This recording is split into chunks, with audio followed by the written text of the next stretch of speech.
Welcome back to the Weekly News Roundup. This is the Privacy Edition. And today we're going to have a look at several different stories around privacy and technology. Number one, this is an update to an article we had covered earlier. This is from the Chicago Tribune. So if you remember what was going on here is there was a case where Google starts doing some tentacling into the University of Chicago's medical center, and some people are like, I don't really want to give my health data to Google, and Google's like, I don't care, I want your health data. And so people took Google to court, and judge dismissed the lawsuit because, you know, why not? So he dismisses a lawsuit alleging University of Chicago gave patient records to without consent. Yeah, probably because you had to sign a document when you got there. It's like, if you would not like to die on the operating table, go ahead and sign away all of your rights right here, all right? Federal judge dismissed the lawsuit against University of Chicago Medical Center and Google that alleged the hospital gave tech giant hundreds of thousands of medical records without patient consent. They had partnered with Google in 2017 in an effort to use technology to find patterns in patient medical records that might help predict medical issues. Google and university researchers said the records used would be stripped of personally identifiable information to protect patient privacy. Number of similar projects going on across the country. Health systems try to use technology to improve healthcare and patient outcomes. In June 19th, Matt of Illinois filed a lawsuit, U.S. District Court for Northern District of Illinois, against the University of Chicago Medical Center and Google, alleging his confidential medical information was given to Google without his consent. The lawsuit alleged the information given to Google contained too many personal details, such as times, dates, and treatments, as well as notes from providers. Hospitals shared electronic records with Google. He treated between 2009 and 2016 with Google. This is the type of thing that needs to be illegal, all right? If I want to go and say, no, I do not wish to participate in any studies, they can't sit here and say, but we've taken all the personal identifiable information out. That's not a valid argument. It's too easy to piece that all back together. First and foremost. Secondly, this is data collection for tech giants, for for-profit companies, and we don't have to remind you what Google is involved in. Of course, Google is in the process of acquiring Fitbit, and the parent company Alphabet now works in health insurance. So now the parent company who owns Google is trying to acquire Fitbit with all of this health data and can funnel this information back up and use it for a health insurance company over here. That doesn't sound suspicious, but you know, when I first started this channel, I actually talked about that as Fitbit's possible exit strategy. Looks like I look like a prophet or something. But very interesting. But yeah, see, you can't just say, well, we've stripped their name off of it, therefore it's fine. This is something that we need to look at. And in this world where all these tech giants are trying to get involved in the medical industry, maybe it's about time we go through and update HIPAA to say, no company and hospital can work together in this type of capacity because it's too much potential abuse for individual people. And so this is the type of thing I'm talking about, by the way, when I say privacy. And I invariably get people, and it irritates the bejeebers out of me because it's completely not true. They say, there is no privacy on the internet. Yes, there is such a thing as privacy on the internet. Okay, but it takes being intentional to make that happen. I have an entire playlist about how to have privacy on the internet and what it really is and all these. And so we need to maintain that. I'm not really sure that's going to happen, but anyway. This is a latest. I always talk here about never using your phone number for two-factor authentication. If your accounts use these YubiKeys, these are one of the best things that you can use for authentication. Because it's a separate physical device, someone would need to compromise it. Now, the downside is you can lose one. I recommend if you are using these keys, get two of them. Put both of them on the account so you can authenticate with either one of them. Keep one of them locked safely in a safe in case you lose your account. You never want to use your phone numbers with a two-factor authentication with anything. It is just too insecure. It's too easy to steal. It's too easy to get away from. But this latest one uses USB-C and NFC. That NFC is something I generally turn off on all my devices. Of course, I never log into anything with my phone, so anything I'm needing to authenticate is always through a computer.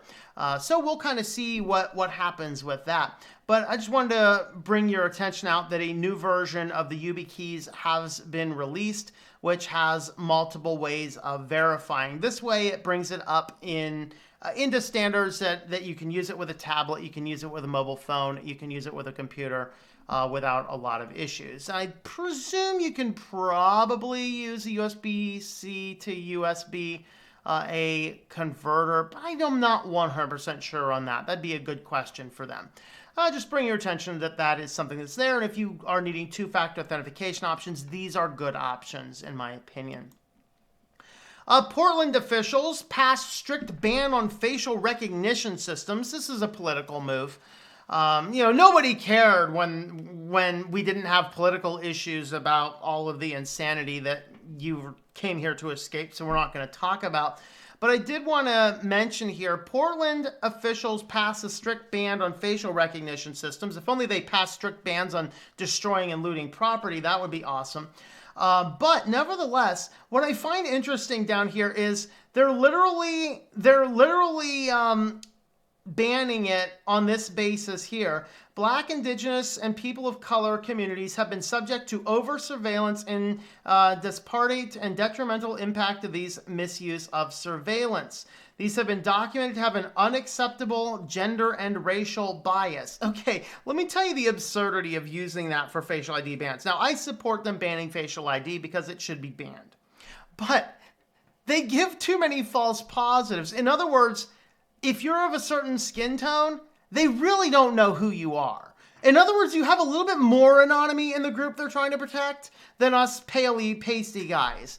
But nevertheless, they are banning it on that basis, or whatever that happens to mean. But hey, if that's what it took to ban facial ID, and that's happening more. Now, this is supposed to be the most stringent, and what I didn't see in here, and I'm curious as if it's there, is is it Oakland, California, I think, they went way too far such that Apple Apple was not allowed to have Face ID in phones, and they're like, oh, what did we do?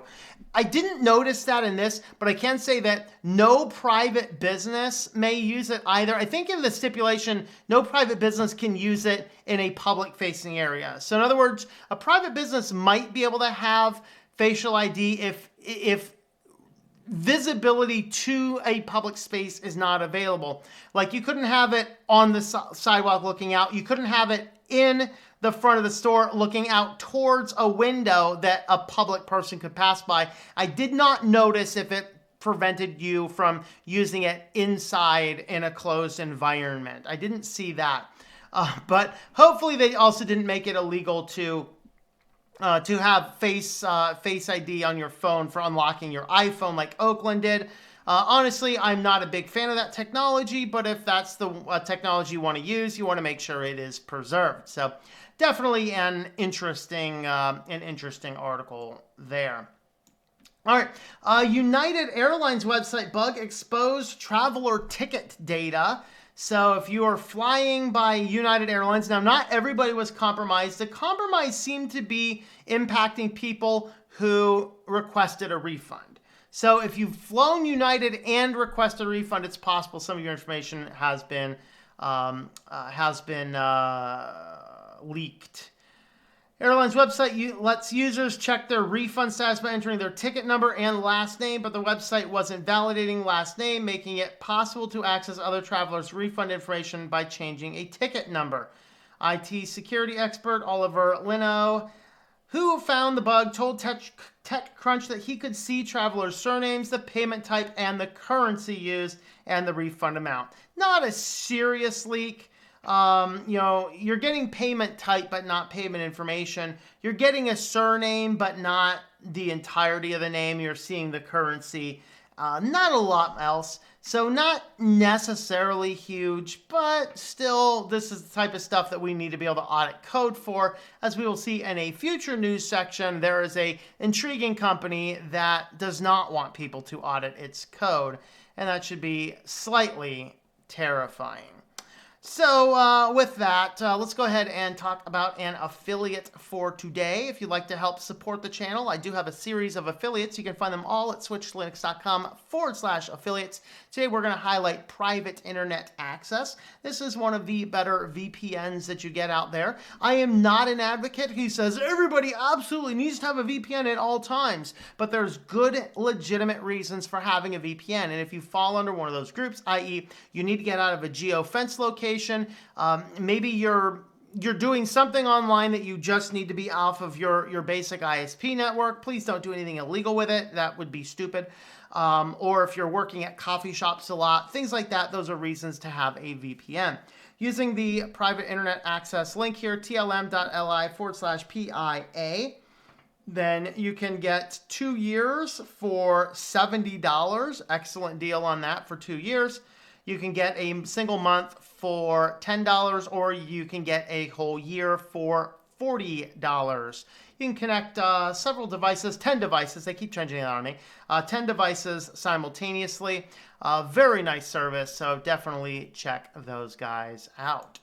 All right, so back to the news. U.S. Border Patrol says that they now have a central repository of traveler emails. Now, this says traveler emails. It's actually like traveler emails, and an image of your phone that they can keep for 75 years. But they may be deleted after 20 years if you're not implemented in a crime. Yeah, I think if you go to the dictionary and you look up government overreach, it might just have a link to this news story here. U.S. government has taken the opportunity during the global pandemic, when people aren't traveling out of the country much, to roll out a new platform for storing information they believe they are entitled to take from people crossing the border. New filing reveals how U.S. Border Patrol will store data from travelers' devices, centrally keeping it backed up and searchable for up to 75 years. And by the way, it's not just people coming into the country. It's coming into the country, going out of the country, or within that soft border that's approximately 100 miles from any U.S. border. Very interesting indeed. So they...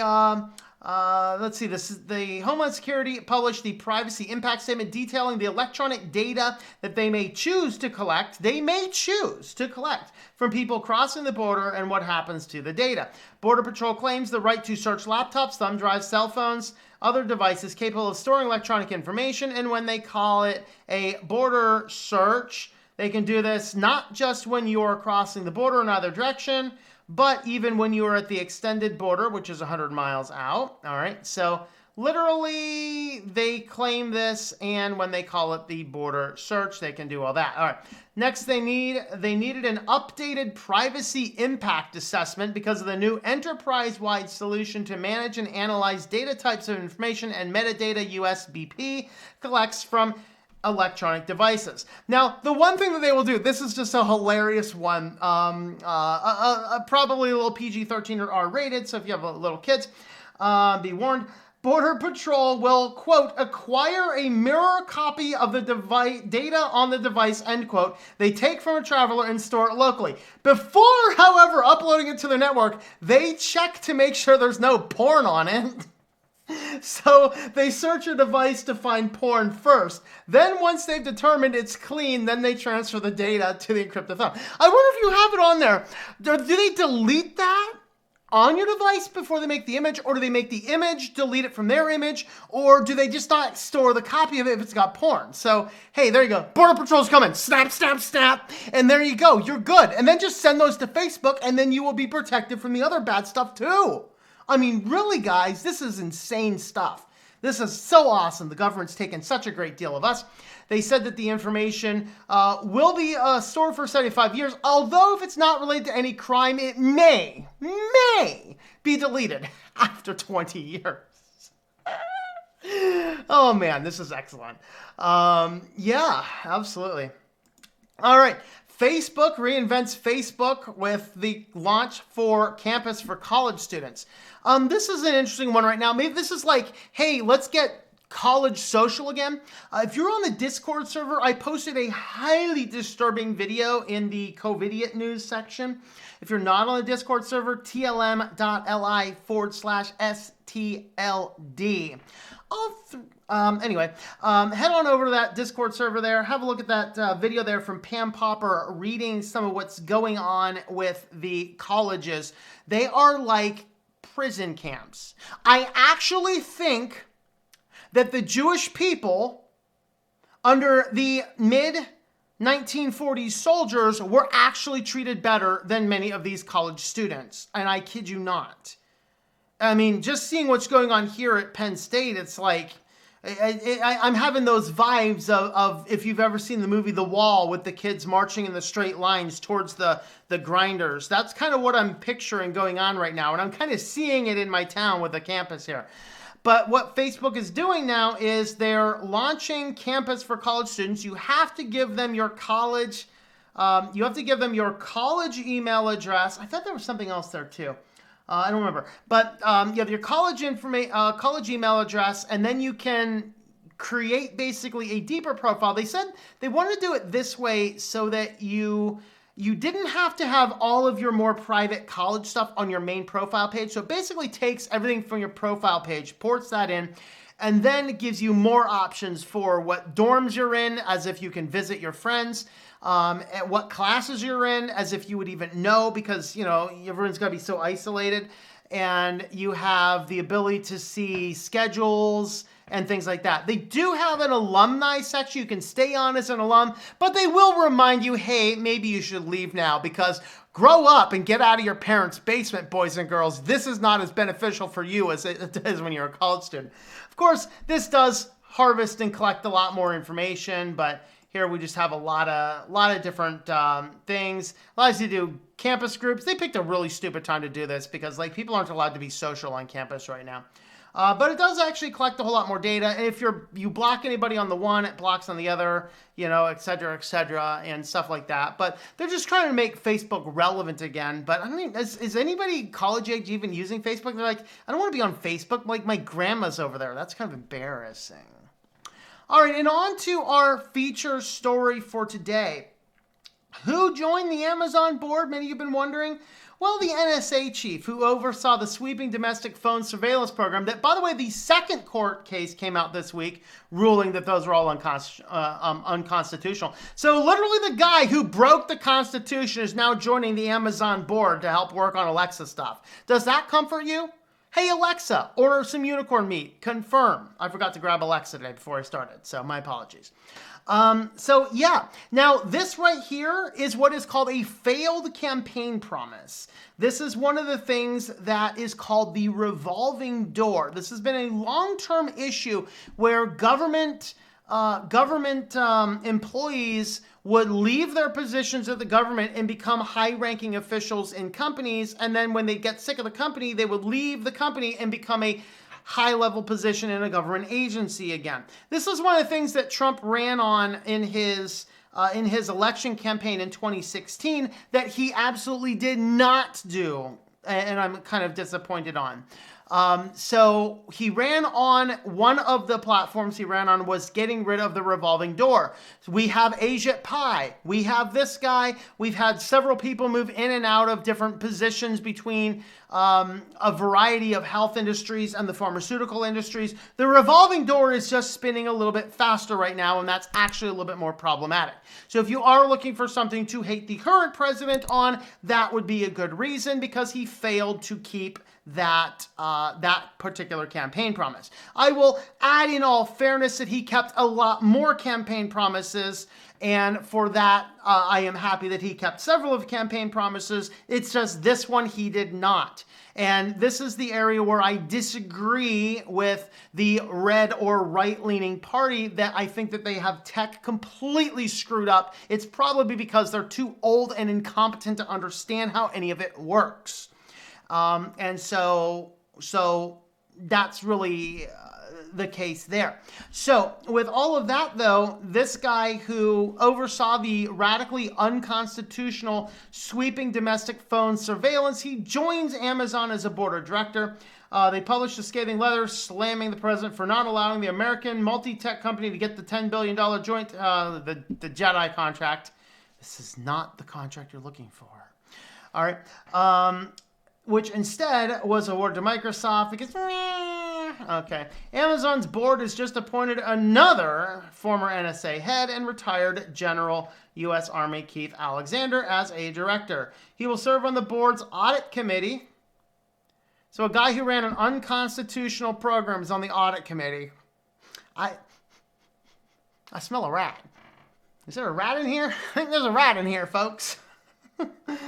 All right. According to Bloomberg on Wednesday, the company, which had long faced criticism and scrutiny over its deep CIA ties and collaboration, especially given prior to $600 million contract to the CIA cloud computing services, will now have a well-known national security state hawk who violated the Constitution on their board. Starting from, let's see. Oh, wow. Yeah, and there's more ads on this thing than all of that, but than anything else. So anyway, so that's that. That is definitely some crazy, interesting stuff. That's the one thing that hopefully if the current president wins another term, maybe he'll focus on that revolving door. He needs to. Okay, you've served your time. Go retire on an island somewhere. Just get out of here. All right, we don't need you on a board of directors from a very scary company. So anyway, with that, let me know your thoughts on this story and the other stories in the comments down below. Thank you for watching this video from Switched to Linux. This channel would not be possible without the backing of the program supporters scrolling on the screen now. You can be a supporter at Patreon at patreon.com/TOMM or at thinklifemedia.com. I also want to thank the open source community who creates such excellent software that makes producing this show possible. Please remember to support your software communities. Thank you, and I hope that you enjoy switching to Linux.